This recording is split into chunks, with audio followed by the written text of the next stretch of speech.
Jadi tahun 2019 itu disatukan menjadi QR Code Indonesia Standar. Nah, ini hebatnya. Kenapa? Karena dia menjadi interbank payment. Artinya, Pak Mengisti dan para pemirsa sekalian, dulu transfer antar bank sesama Bank Indonesia itu kan ada biayanya. Yes. Yang dulu 6.500, kemudian dengan BFS 2.500. Sekarang dengan adanya QRIS ini, interbank antar bank nggak ada biayanya.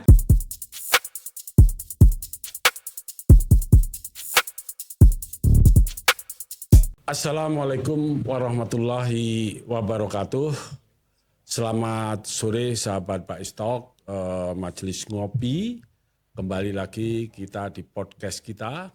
Hari ini kita akan ngobrolin sesuatu yang bikin Washington gelisah. Tapi bikin warung kopi di Tegal senyum lebar. Bukan soal rudal, bukan perang dagang, tapi sebuah stiker kecil di gerobak nasi goreng. Namanya QRIS. Bentuknya sederhana, kotak-kotak hitam putih, tapi efeknya bikin dolar meriang. Di saat Gedung Putih pusing mikirin inflasi, suku bunga, dan ancaman resesi, muncul pertanyaan serius di meja rapat. Kenapa Visa dan Mastercard mulai kalah transaksi di Asia Tenggara? Jawabannya QRIS, Quick Response Code Indonesian Standard, teknologi pembayaran bikinan Bank Indonesia yang diluncurkan tahun 2019. Sekarang dipakai lebih dari 56 juta pengguna, 38 juta merchant, mayoritas UMKM. Dari Jakarta sampai Papua. Transaksi Januari saja, Januari 2025, tembus hingga 80,88 triliun dengan pertumbuhan tahunan di atas 170% untuk volume. QRIS awalnya main di dalam negeri, tapi sekarang sudah go regional. Nyambung ke Thailand, Malaysia, Singapura, Filipina, Vietnam. Dan insya Allah tanggal 17 Agustus 2025 ini resmi terhubung ke Jepang dan Tiongkok. Silakan Cak Agus, ini yang hari ini sudah bersama kita. Selamat sore Agus. Selamat sore. Terima kasih sudah hadir di majelis ini ngopi ya Pak Istok. Silakan Agus, dari topik kita sekarang tentang QRIS ini. Ya, oke. Ngopi-ngopi kita, Pak Istok, majelis ngopi kita. Hari ini kita bahas tentang QRIS atau QRIS atau kalau saya wong Jawa ya nyebutnya kris. Kris ini memang senjatanya pamungkas orang Jawa dulu ya. Zaman Diponegoro, dan itu menakutkan. Dan sekarang menakutkan juga ternyata. Sekarang ternyata krisnya kita sekarang ini menakutkan Washington. Seperti Cak Mangesti tadi sebut, Washington panas dingin, ya kan gitu. Ya sebab apa? Ya saya kira gini, Washington atau maksud kita sebenarnya Amerika itu kan menghegemoni dunia dimulai dari sektor ekonomi keuangan. Jadi semua transaksi itu Amerika itu maunya harus dapat cuan. Yes. Iya kan? Baik misalnya perdagangan di luar Amerika antara Indonesia dengan Arab Saudi, misalnya transaksi minyak itu kan pakai US dollar. Yes. Nah, lalu kemudian di bidang pembayaran itu dia punya Visa dan Mastercard. Jadi kalaupun kita bertransaksi di dalam negeri juga tidak ada pihak Amerika itu selama ini ya kita kan menggunakan kartu itu ada tulisannya Visa dan Mastercard, dan itu ada cuannya yang mengalir ke Amerika bisa sampai 3% per transaksi. Itu kan selama ini yang terjadi. Nah, jadi yang tadi saya lihat Cak Mangesti paparkan di depan tadi Itu kenapa kemudian membuat Washington itu gerah ya, karena Kris ini ya, QRIS atau kris ini membuat transaksi di awalnya di Indonesia itu sudah tidak lagi menggunakan Visa dan Mastercard.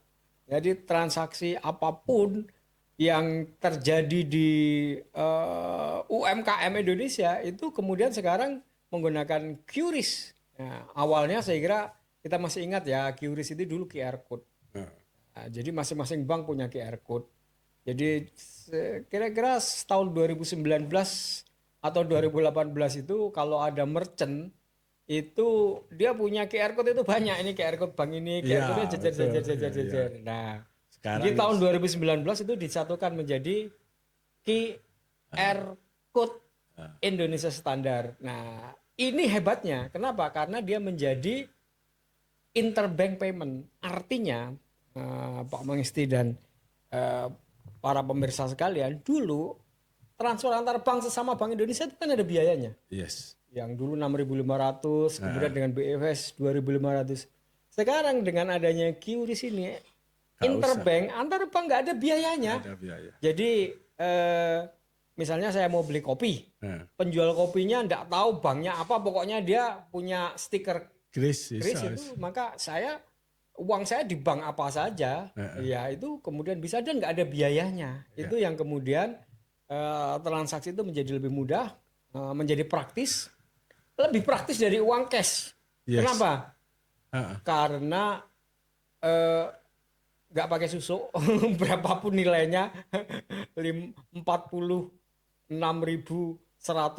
rupiah sekalipun misalnya kan gitu, ya nggak pakai susuk. Ya kan, kalau uang cash kan nyusuinnya repot itu tadi. Ya kan? Iya. Nah, yang kedua juga si penerima nggak bingung-bingung uangnya ini palsu apa enggak. Yes. Ya kan gitu. Nah jadi ini yang disebut sebagai sistem pembayaran yang membuat Amerika gerah. Karena kemudian tadi tuh saya lihat data yang Cak Mangesti sebut tadi itu udah luar biasa. 56 juta pengguna, 38 juta merchant, transaksinya di tahun 2024 itu 60 triliun. Sekarang 88. Di bulan Januari saja udah 88 triliun. Iya. Di tahun 2025 proyeksinya udah menjadi 700 triliun. Itu semua terjadi tanpa lagi ada keterlibatan Amerika. Visa, Mastercard, dan bahkan ini akan berkembang membypass SWIFT. SWIFT itu transaksi antar bank yang itu ya sistemnya Amerika. Itu makanya kemudian sistem ini benar-benar luar biasa, mengganggu Amerika yang merasa seluruh transaksi di seluruh dunia itu harus cuan mengalir ke sana. Nah, sekarang dengan keris orang Jawa ini, wah ini cukup menakutkan Amerika. Wih, ini bisa nggak Swift-Swiftan ya? Ekspor itu kalau dibayar cash, transfer pakai QRIS gitu, kris ini wah, luar biasa, bus gitu bisa. Iya, itu yang ditakutkan. Ya. Karena selama ini kan pasti menggunakan SWIFT. Iya. Jadi transfer antara Indonesia dengan negara lain, SWIFT itu ya punyanya Amerika kan gitu. Iya. Jadi Amerika buntung juga ya dengan kita pakai QRIS ya. Nah, itulah yang kemudian Amerika merasa QRIS yang berlaku di Indonesia itu dianggap mengganggu ya Amerika. Mengganggu Amerika. Ya, dan kemudian Amerika itu begini, Amerika itu sempat komplain ya. Saya kira kalau di medsos itu kan yang komplain Trump. Ya. Supaya QRIS ini mengganggu Amerika. Tapi sebenarnya kalau faktanya itu sebenarnya gini, USTR itu United States Trade Representative.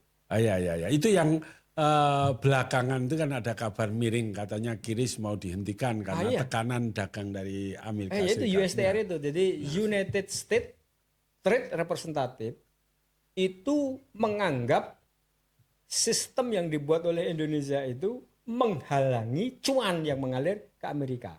Wong untuk kepentingan kita sendiri. Nah, itulah makanya kemudian United States Trade ya Representative itu menganggap ini tidak transparan, menganggap ini membuat tarif lebih rendah dari tarif yang selama ini diberlakukan Visa dan Mastercard, di mana setiap transaksi kan dia 3%. Nah, di sini kan nggak ada tarif, nggak ada biayanya pada awalnya kan. Nah, lalu kemudian dia memperingatkan Indonesia bahwa ini mengganggu sistem ya yang selama ini sudah berlaku di dunia. Dan kemudian dia ingin melaporkan ini ke WTO supaya kemudian dihentikan. Ya, tapi saya kira isu itu ya sampai sekarang masih menjadi bagian dari isu yang hangat-hangat aja, karena kemudian kris ini berkembang jauh lebih cepat, bukan hanya di Indonesia, Cak Mangesti. Konektivitas di ASEAN ini ya. Ya, jadi berkembang sekarang kris itu bukan hanya interbank payment antara bank-bank di Indonesia, tapi dia menjadi istilahnya CIPS, cross border interbank payment. Artinya terjadi pembayaran antar negara itu, cross border. Misalnya sekarang Indonesia dengan Malaysia. Malaysia itu punya kayak kris namanya Duit Now. Sekarang antara Indonesia dan Malaysia, kalau kita pergi ke Malaysia jalan-jalan, maka kemudian kita sudah bisa menggunakan uang kita yang ada di bank itu untuk melakukan pembayaran. Begitu juga orang Malaysia pergi ke Indonesia juga sudah bisa menggunakan itu. Lalu Malaysia ya, Duit Now. Lalu kemudian Filipina itu punya QRP namanya. Itu juga sudah terhubung. Dan di seluruh ASEAN sudah bisa terhubung. Jadi sekarang dia berkembang bukan hanya di Indonesia tapi sudah cross border, dan berarti ini sudah mengurangi peran Amerika dalam bukan hanya Visa Master tapi SWIFT itu tadi. Dan ini berkembang bukan hanya di ASEAN, Jepang,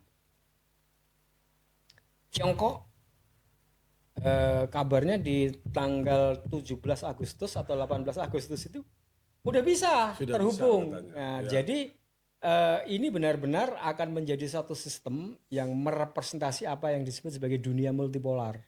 Kalau dulu semua berpusat di Amerika, sekarang inisiatif transaksi keuangan itu multipolar, bisa diinisiasi oleh sebuah negara yang kemudian sistemnya bisa dipakai bersama, dan konteks ini kan kemudian Indonesia. Gitu, jadi Indonesia dalam hal ini jadi pemimpin sekarang ya urusan ini. Ya, jadi disinilah kemudian ketika dunia bergerak ke arah multipolar, ya, cara berpikir kita juga harus berubah. Jangan lagi sekarang menganggap Amerika itu sebagai negara superpower yang bisa melakukan apa saja. Dalam sistem keuangan sekarang sudah berkembang alternatif pembayaran yang tidak lagi melibatkan Amerika. Nah, contoh yang saya kira sudah cukup lama kita bahas itu adalah cryptocurrency Bitcoin. Lalu kemudian sekarang berkembang kaukus negara-negara yang disebut dengan BRIC. Brasil, Rusia, India, Indonesia, China, S-nya itu South Africa, dan negara-negara lain. Ini kan juga konteks kerjasama ekonomi dalam hal pembayaran yang tidak lagi menggunakan dolar. Jadi multipolar ini udah berkembang, artinya dunia tidak lagi tersentral kepada Amerika. Dan saya kira cara berpikir ini harus merubah cara pandang kita juga terhadap Amerika. Jangan lagi menganggap misalnya ada perjanjian dengan Amerika itu selalu kita dikadalin. Nah, belum tentu. Ya kan gitu. Karena Belum kita tentu. bukan kadal sekarang Iya, ya. kita juga bukan kadal dan sekarang posisi Indonesia dengan Amerika juga bisa setara dalam Iya, konteks QRIS. iya. Mereka gerah, Nah, mereka berusaha menghentikan, tapi ketika kita mau dihentikan bahkan kemudian diancam WTO, QRIS malah berkembang, iya. ya kan? Jadi ini kita mesti sadari cara pandang kita juga harus berubah. Cara pandang kita negara ini sudah dunia ini sudah multipolar, gitu ya. Gitu. Jadi PR kita ini bukan melawan penghapusan QRIS ini, tapi menjaga QRIS tetap jadi rel kedaulatan digital Ah, sambil tetap membuka akses secara fair untuk pemain global. yes. Nah, jadi eh, konteksnya adalah bagaimana kemudian bukan hanya sekedar kedaulatan digital itu mempertahankan kedaulatan digital Indonesia saja. Kopinya saya minum. Oke. Bismillah. Tetapi adalah bagaimana inisiasi yang kita lakukan itu bisa dipakai oleh kawasan. Ya, kalau Indonesia pemimpin ASEAN udah dipakai ASEAN, lalu sekarang berkembang ke Jepang dan Tiongkok. Lagi-lagi kalau kemudian kita bicara Tiongkok, jangan lagi juga merasa bahwa kita harus dikadali Tiongkok. Kalau QRIS itu inisiasinya Indonesia, ya setara Indonesia dengan Tiongkok. Ini gini, kita cara pandang kita ketika kita ada negosiasi dengan Amerika, kemudian kita berpikir wah pasti kita dikadali. Kita bernegosiasi dengan Tiongkok, kemudian pasti kita dikadali. Ya kan gitu, karena merasa underdog. Merasa kita itu adalah inlander zaman Belanda itu. Ya kan? Nah, sekarang dunia multipolar, supaya kemudian kita ambil peran, maka kita juga ambil inisiasi. Dan inisiasi ini setara. Nah, dalam konteks QRIS itu, kita menginisiasi adanya satu sistem pembayaran yang berlaku cross border dan itu tidak lagi memerlukan Amerika, makanya Amerika gerah kan gitu. Ya. Jadi sebenarnya jangan lupa bahwa level playing field kita QRIS itu harus tetap jadi standar nasional. Tapi Open API ini application program interface ya. Itulah penghubung, konektor. Dan dokumentasi teknis bisa dibuka untuk pemain global agar tidak dicap diskriminatif. Gimana? Ya, jadi diskriminasi itu salah satu tuduhan USTR tadi itu. Nah, makanya kemudian dijawab, oh no, kita nggak diskriminatif, kita buka kok aplikasi kita itu untuk kerjasama dengan mana saja, termasuk dengan Visa dan Mastercard. Nah, jadi kita intinya gampangannya gini, kalau orang IT bilang kita buka API. API itu kabel penghubung. Ya. Kalau kamu mau API. Juga, ya kalau kamu mau juga menggunakan QRIS sehingga sistem pembayaran Visa dan Mastercard itu terhubung, bisa aja kita kerjasama. Karena kita pun juga Indonesia kan udah kerjasama dengan ASEAN, dengan Filipina, dengan Singapura, dengan Malaysia. Sekarang dengan Jepang, sekarang dengan Tiongkok. Kalau Amerika mau, ayo kan gitu. Tapi yang dia biasanya sudah diem aja sudah enak dapat 3% ya. Itu dia. Jadi Amerika masih berpikir dirinya superpower yang bisa mengatur semua. Sementara negara-negara lain yang sudah bergerak ke arah multipolar punya inisiasi-inisiasi yang sekarang tidak bisa terpaku dan harus tunduk pada Amerika karena dunia sudah bergerak multipolar, ya kan? Betul. Amerika saja nggak bisa menghadapi Bitcoin. Bitcoin tetap menjadi sistem pembayaran bagi warga netizen. Bahkan sekarang Amerika menerima Bitcoin sebagai cadangan devisa mereka. Artinya berarti terpaksa mengakui ya.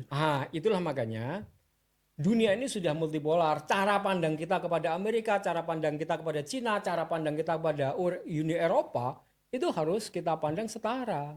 Jadi ketika terjadi negosiasi jangan merasa terus dikadali kan gitu ya. Ya, jadi people money sekarang juga dipakai ya. Kalau dulu kan gold money, yes. kemudian yang gold money, kemudian government money, people money. Berarti people money diakui sama Amerika ya? Yes, people money. People money itu kan kalau kita sebut people money kan uang yang diterbitkan oleh people. Iya. dalam sebuah community. Representasinya adalah Iya, Bitcoin. Bitcoin. Bitcoin dulu dilarang di Amerika, tapi sekarang karena dianggap dulu mengganggu hegemoni keuangan yang diterbitkan oleh Amerika kan, yang US dollar, the Fed itu. Nah sekarang people money itu Bitcoin itu sekarang diterima, bahkan Amerika itu menjadikan cadangan devisanya juga dalam Bitcoin, dalam cryptocurrency, dan sekarang sudah muncul altcoin namanya. Altcoin itu adalah cryptocurrency selain Bitcoin. Iya, Ya, iya. itu Kan banyak. selain cryptocurrency kan selain Bitcoin kan juga banyak. Ya kan? sekarang sudah mulai Iya, banyak. iya. Bahkan eh, BlackRock sendiri juga mengeluarkan. Kemudian Bill apa namanya siapa presiden namanya Donald Trump. Donald Trump sendiri juga mengeluarkan koin, mengeluarkan token itu ya sebenarnya koin juga kan gitu. Itu juga people money karena dikeluarkan oleh Bill apa itu namanya Trump kan gitu. Jadi memang sistem keuangan dunia ini sudah jauh berubah. Ya, Ya, tidak lagi tersentral kepada Amerika.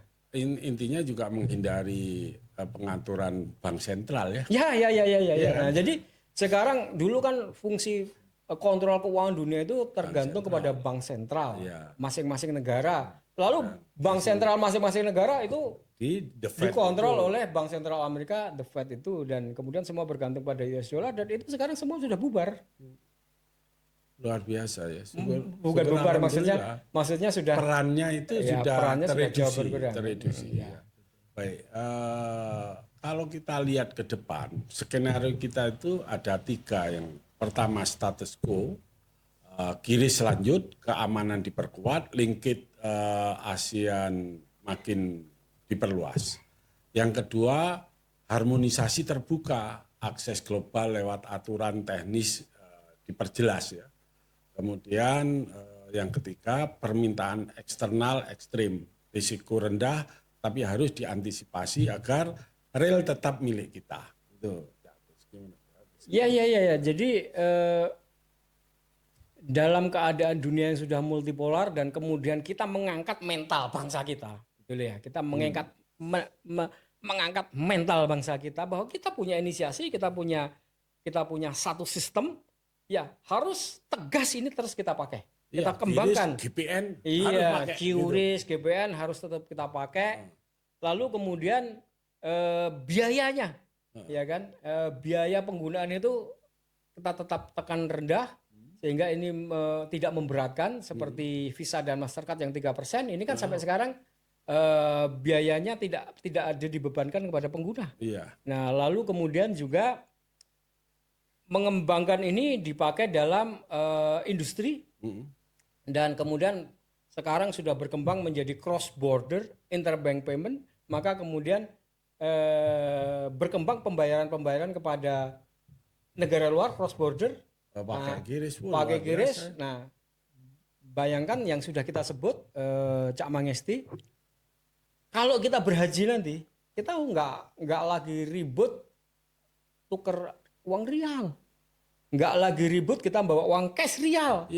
Yang itu cukup merepotkan. Kenapa? Karena kemana-mana bawa uang cash kadang-kadang juga bisa hilang di mana, lupa naruh, ditaruh tasnya hilang, ya kan gitu. Nah sekarang dengan inisiasi QRIS yang kemudian menjadi cross border interbank payment menjadi berlaku antar negara, lah kerjasama ini kalau misalnya dengan Arab Saudi, ya nanti kalau kita nggak perlu bawa uang cash, umroh pergi haji nggak perlu bawa uang cash, bawa aja aplikasi, nanti di sana udah bisa digunakan membayar, ya kan gitu, lebih praktis.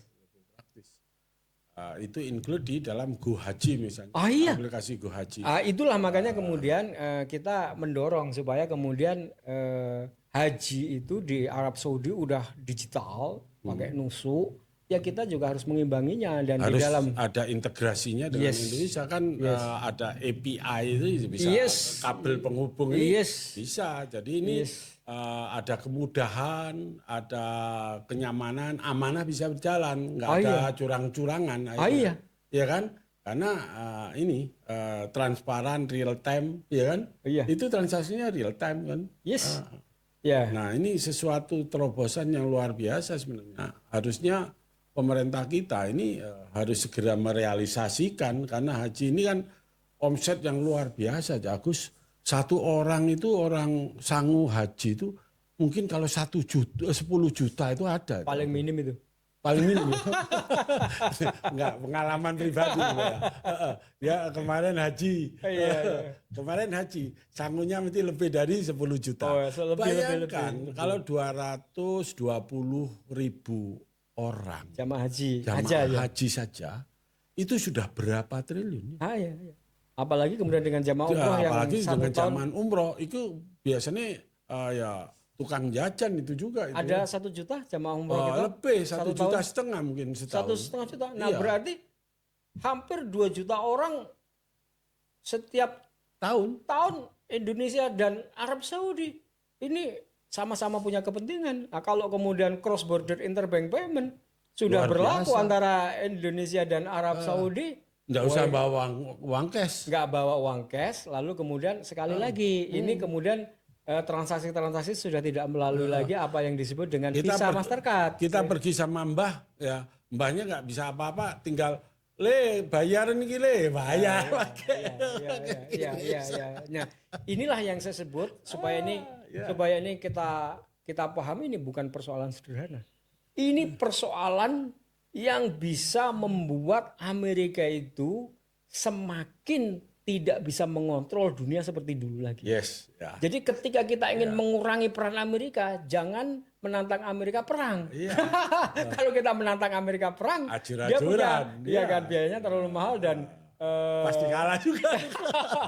yang jelas apa Yang itu pasti namanya kalah, armada pesawatnya, armada lautnya dan lain sebagainya mungkin akan berhadapan-hadapan dan mungkin kita tidak imbang. Tapi kalau kemudian ingat tuh, sebenarnya perang itu adalah memperebutkan sumber daya dan itu ujung-ujungnya ekonomi. Dan ekonomi itu ujung-ujungnya adalah keuangan.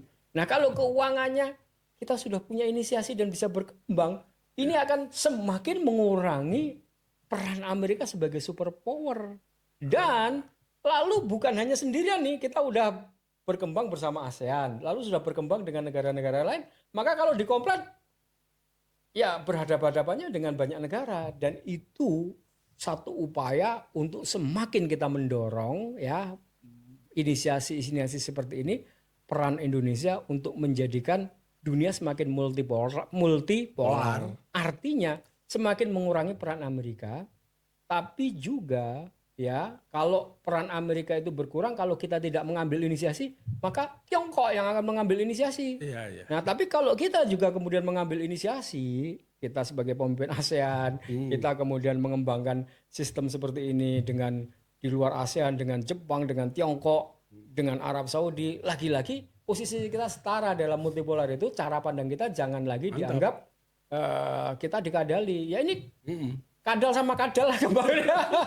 Iya. Siapa yang lebih canggih ya kadal-kadalan lah kan gitu ya. Ini perang kan begitu memang, siapa memperkuda siapa kan gitu ya.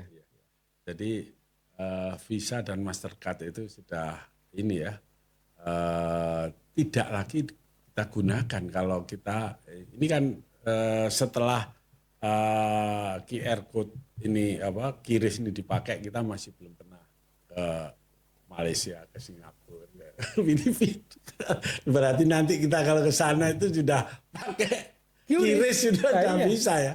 Waduh, mantap itu sebenarnya. Iya. Kalau dulu kan pakai kartu kredit. Kartu kredit dan itu pasti Visa atau Mastercard kan? Ya. Nah sekarang kan dan itu potongannya juga besar juga. 3%, ya kan. Nah, itu belum lain-lainnya, belum biaya-biaya lain itu. Iya. Sekarang kan simpel aja, orang ini mau kena potong 3% atau biaya QRIS yang ya dalam tabel di situ kan cuma 0,7. Ya logik aja mau pilih yang mana kan gitu. Itu makanya Indonesia ketika mendapatkan komplain dari USTR itu gampang. Enggak kok, kita enggak diskriminasi. Kalau Visa dan Mastercard mau terhubung, kita welcome kok. Kan gitu jawabnya. Ya, oke Agus. kalau dulu Indonesia dipandang sebelah mata, sekarang dunia belajar dari kita. Iya. Bukan dari Harvard, tapi dari pasar tradisional. Yes. Bukan dari IMF, tapi dari stiker QR yang kecil di warung soto ya. Yes. Ya, QRIS ini membuktikan bahwa kedaulatan digital bisa lahir dari kesederhanaan, Ya. dari gotong royong, dari keberpihakan pada rakyat kecil. Jadi mari kita rawat bersama agar rupiah terus tersenyum di Wall Street, di pasar dan di hati rakyat. Terima kasih Cak Agus, Maksum atas ilmunya, atas waktunya yang di sela-sela kesibukannya Cak Agus Maksum bisa hadir di majelis Pak Istok majelis ngopi. Oke, sampai ketemu di podcast berikutnya. Oke, sama sih. Oke. Terima kasih. Assalamualaikum warahmatullahi wabarakatuh. Waalaikumsalam warahmatullahi wabarakatuh.